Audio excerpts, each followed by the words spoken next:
Hey guys, welcome to today's vlog. So I just got something I am super excited about and I can't wait. So let's get into it. Let's take this. Let's open this. Alright, let's rip this thing open. Let's see what we got.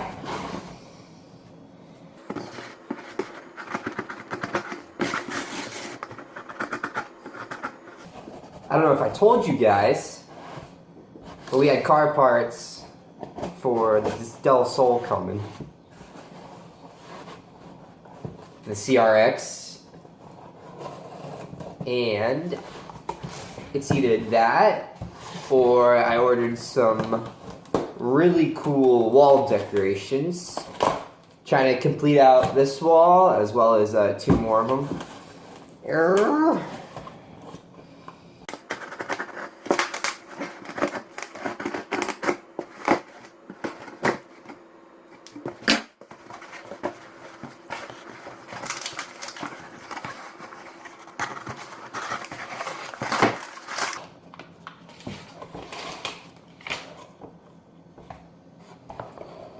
Okay.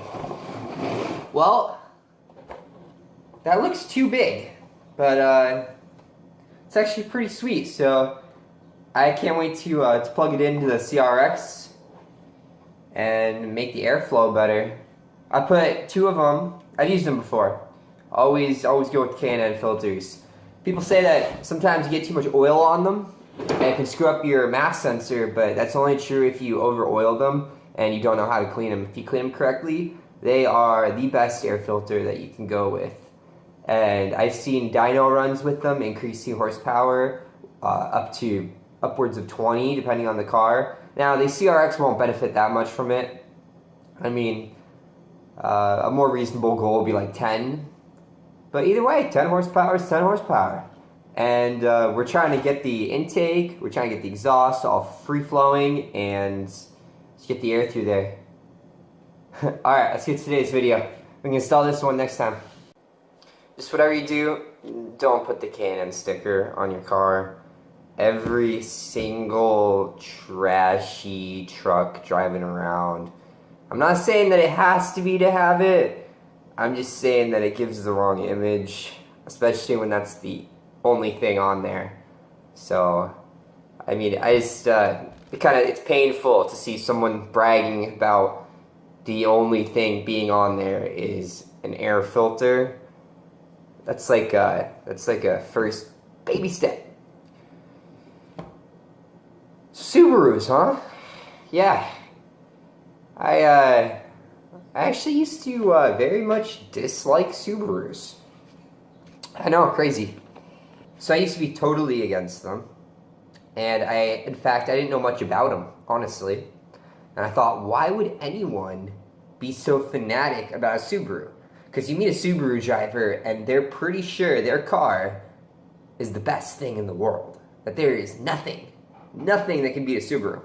So I thought it was even more ridiculous because I didn't like the car and they were so energetic about the car, it made me like it even less.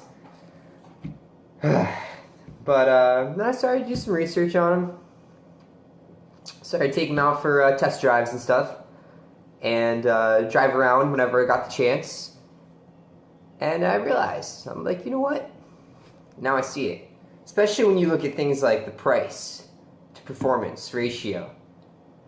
So, yeah, R35 GTR, stock versus stock. With a good driver, you know, same level of skill driver, could obviously smoke a Subaru. WRX STI, I say. However, you start playing around with it, you have about 300 horsepower there to start with. That's a good start. And they've had the same amount of horsepower for the last like 18 years. By the way, Clamato, this is really good stuff.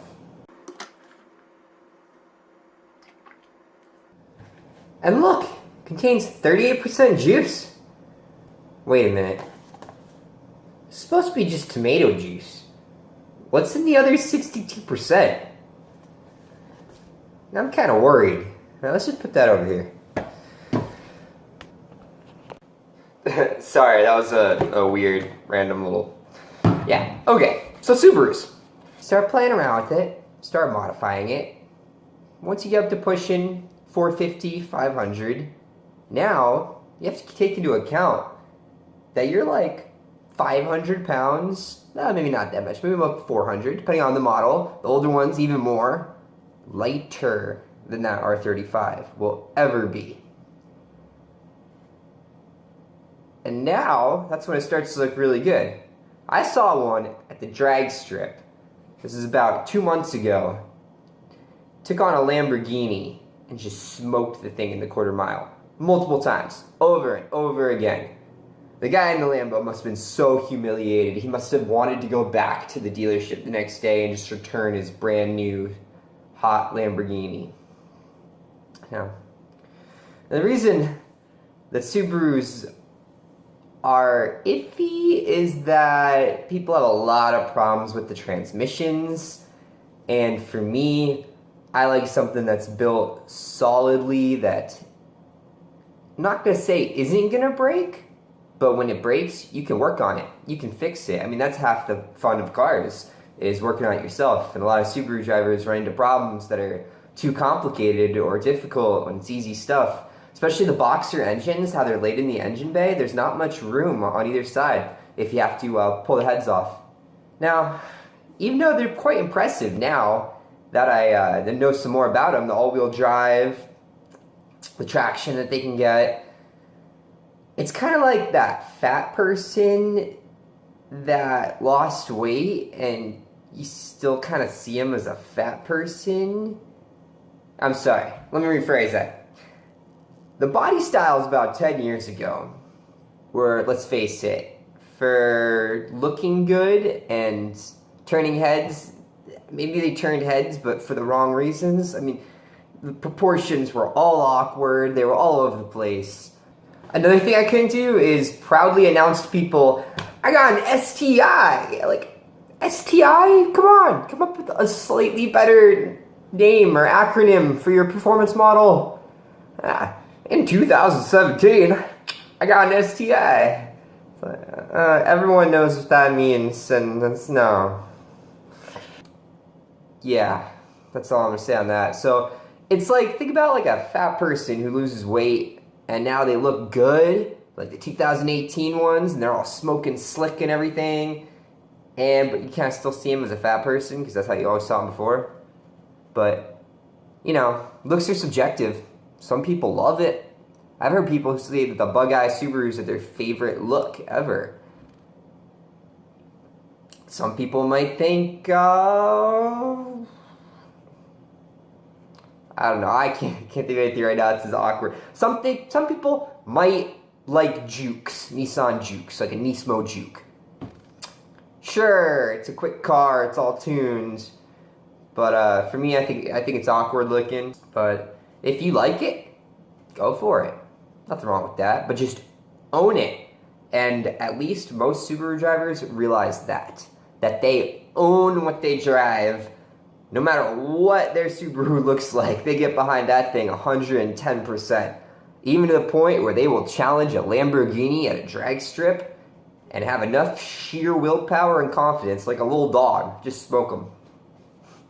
Alright guys, well, obviously we're going to be doing some stuff on the CRX in the next vlog. I'm so excited. So stay tuned for more import life and more import car builds. I mean, I know we got a Chevy too, but come on, JDM is life. And hit the like button and subscribe to the channel. See you later.